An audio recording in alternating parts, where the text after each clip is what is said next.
16 साल की उम्र में कंस को मारने के बाद श्री कृष्ण को एक नेता की तरह देखा जाने लगा था। फिर भी उनके गुरु गर्गाचार्य ने उनसे कहा, भविष्य में तुम्हें जो बनना है उसके लिए तुम्हें शिक्षा की जरूरत है। तुम्हारे पास बाकी सब कुछ है, पर तुम्हें एक खास अनुशासन में रहना होगा, विद्याएं सीखनी होंगी। जाओ और जाकर संदीपनी गुरु के शिष्य बन जाओ। श्री कृष्ण ने ऐसा ही किया। जब उनको ब्रह्मचर्य में दीक्षित किए जाने का समय आया तो वहां बलराम और दूसरे राजकुमार थे। उन पर हंसते हुए कहने लगे, तुमने अब तक इतना चंचल जीवन जिया है, तुम कैसे ब्रह्मचारी बन सकते हो? कृष्ण बोले, उन परिस्थितियों में मुझे जो करना था वो मैंने किया, पर मैं हमेशा ब्रह्मचारी ही रहा हूँ। अब आप लोग देखेंगे, मैं ये शपथ लूंगा और इसे पूरी तरह से निभाऊंगा।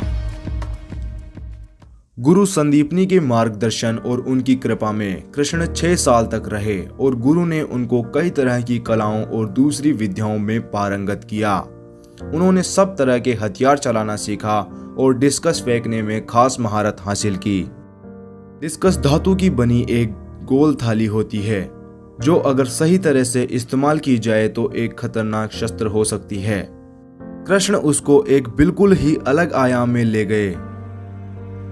उस समय किसी दूसरे ब्रह्मचारी की तरह कृष्ण भी गलियों में भिक्षा मांगने गए। जब आप भिक्षा मांगने जाते हैं तो आप अपना भोजन नहीं चुन सकते।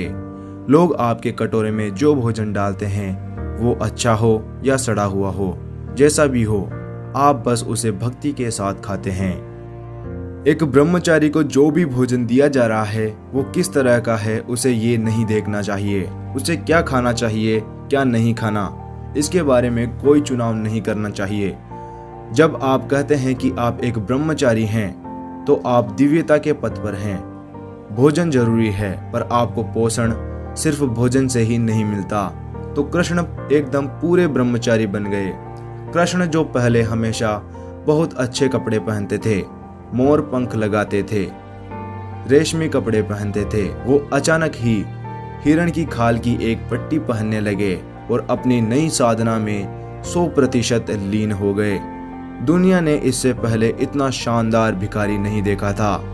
उनकी सुंदरता, उनके ढंग, उनकी दिव्यता, निष्ठा और लगन जिसके साथ वे गलियों में चलते थे और भिक्षा का भोजन इकट्ठा करते थे, यह सब देखकर लोग आश्चर्यचकित हो जाते थे।